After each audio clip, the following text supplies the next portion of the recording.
Here's a short video about the Gbodyparts.com aluminum Grand National replica wheels. I just bought these, and basically for a spare set of wheels that I can put a pair of drag tires on for the weekend or for the track. Mainly for the track. I've had a lot of bad passes in this car. I never really had a good one, and when the spring comes, I really want to go out and change that. These wheels are available in 3 different sizes: the 7-inch wheel, the 8-inch wheel, and the 10-inch wheel. And what's popular is for people to go straight to a 10-inch wheel to put the biggest possible tire. I don't particularly like that. I think the 10-inch wheel has way too much wheel lip. It looks like it goes on forever. You don't see the inside of the wheel very well. You have to really kind of be like, right looking straight at it to see the inside of the wheel. Otherwise, you see a whole bunch of wheel lip. So these are the 8-inch wheels, and in the past, I've used 8-inch wheels many different times on many different cars, and I've been as fast as a 146/60 foot on an 8-inch wheel, so I don't have a problem with an 8-inch wheel. I also know I'm never going bigger than a 10-inch wide tire, and I know a 10-inch wide tire fits fine on an 8-inch wheel. The good thing about these wheels is that they have the proper backspacing to them. So this is an 8-inch wheel with a 4-inch backspace.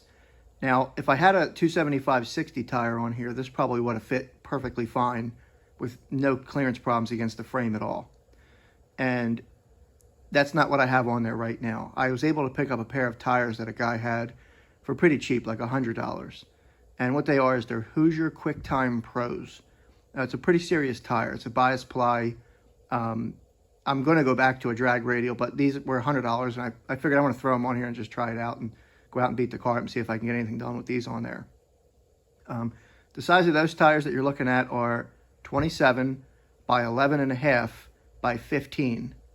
Now, the way they rate them, it's actually a 10-inch wide tire. It's not an 11.5-inch tire. It's a true 10 tire. 27-inch diameter, which is equivalent to about a 255/60, which was on the car previously. And in a minute, I'll compare them and show you the difference between the Mickey Thompson drag radial that I had on there, which was also a 255/60 and a 27-inch diameter tire. This is a 27-inch diameter tire, which I'm fine with. So you can take a look at them and you can see how they fit. Now, because the sidewall is big on this tire, this is a real big tire, I did space these.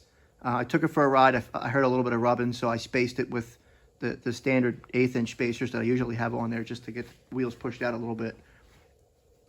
I came back, and I added 80 thousandths shims to it to see where that took it, and it fixed the problem, but I did, under a real hard turn, I did hear still a little bit more around on the frame from the sidewall of that tire, since it's such a big tire. So right now I have a little over 1/4 inch of space on those wheels, just to push them out a little bit to get the sidewall of that big tire away from the frame.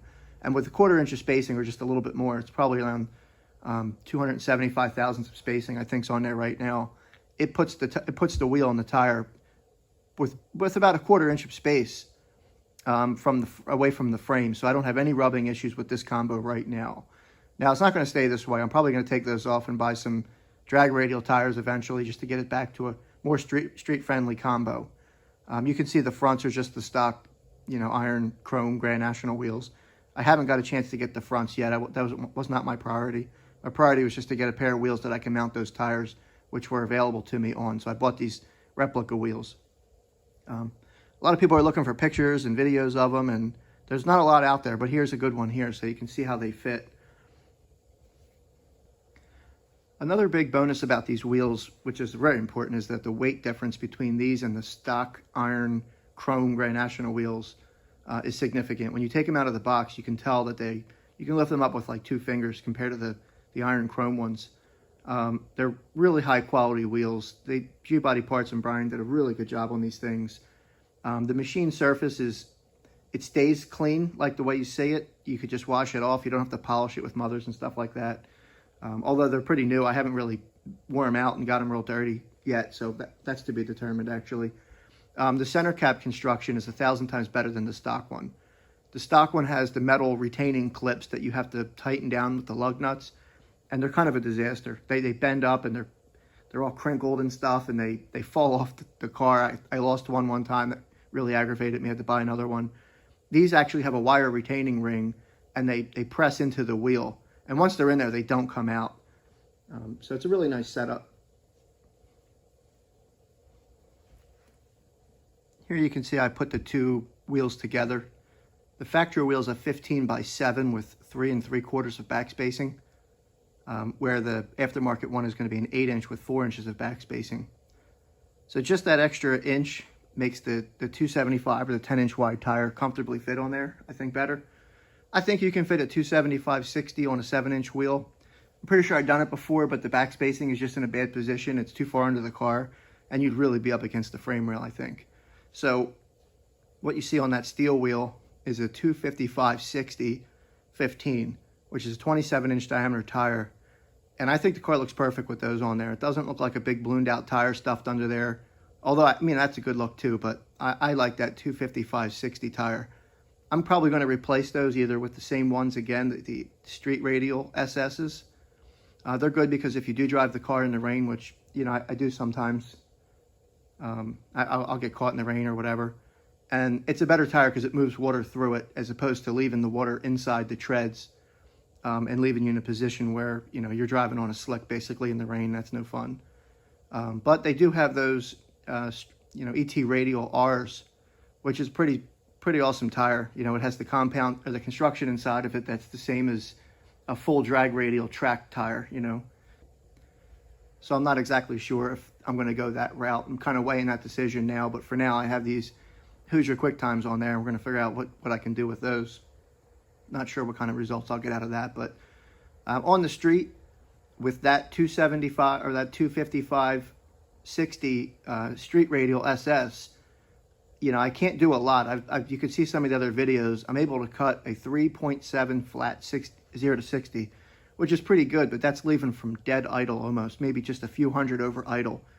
No boost launch. You know, you can't leave in this car with any boost. With the amount of power it makes, it just puts them up into smoke. So I'm trying to find a good way to fix that. Suspension's probably got to happen soon. This car's all stock suspension, some replacement shocks in the front. I think that's it. So that's something I'm going to work on in the future, is getting this car to sit a little lower, kind of change the altitude of it, and some looser, you know, front shocks and some 50/50s or adjustables in the back. Something pretty simple. I don't want to go too crazy, but I got to make the car work a little better. I can't leave in any boost in this car on the street. But with that tire that you see over there that's bald, all those videos I've made so far were on that tire right there. So it has cut a 192/60 foot according to the draggy on the street. So it's a pretty good tire. I mean, I think they call it R5 compound, which is real good. It's the same as the compounds you'd find on any you know, drag radial that's out on the track. Just a steel belted radial tire. That's the difference. It's not a drag radial you know, construction tire. Here's a front view of the two wheels put together. You can see they're pretty similar. They did a real good job replicating these things. One of the things I like about having this aluminum wheel on the back, it's pretty stealth. You know, I can use the steel chromes on the front and put the aluminum on the back. There's a little bit of a difference, obviously, but if you're driving around and you're up to no good with the car, it doesn't stand out like a sore thumb like a pair of full drag wheels. Here's a view of the front of the wheel. Gives you a good perspective of how it sits in the wheel well. It's not all the way out at the lip. I definitely don't have to roll the fender lips on this. That was a deal breaker. That's another reason I didn't go with the 10-inch wheel. I had no intentions whatsoever on rolling the wheel lip on this car. It's just not going to happen.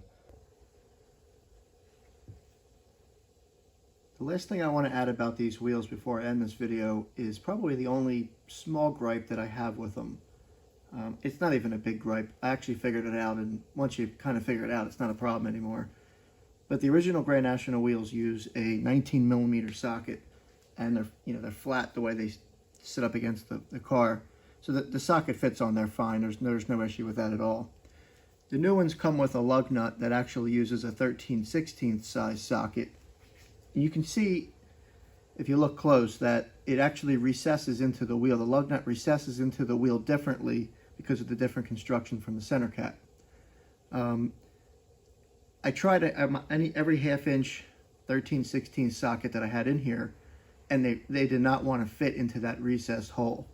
No matter how many times I tightened it down, I just would get to the point where the socket would kind of, hit that spot where it recesses and it wouldn't go any further. And the solution, the immediate solution, was to use a 3/8 socket. The 3/8 socket seemed to work, and then I looked up online and I found some people were centering the wheel, like you have to center it dead perfect, and start every lug nut slowly and go around and get every single lug nut dead center to the point where when you're tightening them down, the socket will slide in just very closely. So I was doing that while I was test fitting them on and off, and then I kind of got frustrated with that, and I went to my local AutoZone and I found that socket that you see that's down there on the ground. It's a Duralast 13/16 half-inch short socket, and I took a shot with it because it was $5 or whatever it was. And when I brought it back, it instantly fit perfectly into the recessed hole in that wheel, and it made tightening those lug nuts down way easier. You don't have to spend that much time centering them and getting them perfect. So that's my only gripe, is it seems like everybody has the same problem with those lug nuts fitting in that recessed hole, getting a socket to work. That particular socket works great. It's at the AutoZone, or you probably already have that socket somewhere in your shop or your garage. I don't know. I didn't have one that really worked well. That one does. So these are the Gbodyparts aluminum replica wheels, the 8-inch. I'll probably get the 7s for the front soon. I just haven't done it yet. They were actually out. I'm waiting for him to get some back in. And when he does, I'll get the fronts and I'll have a matching set. But I hope you enjoyed this, and I hope this helps somebody who's considering buying these wheels.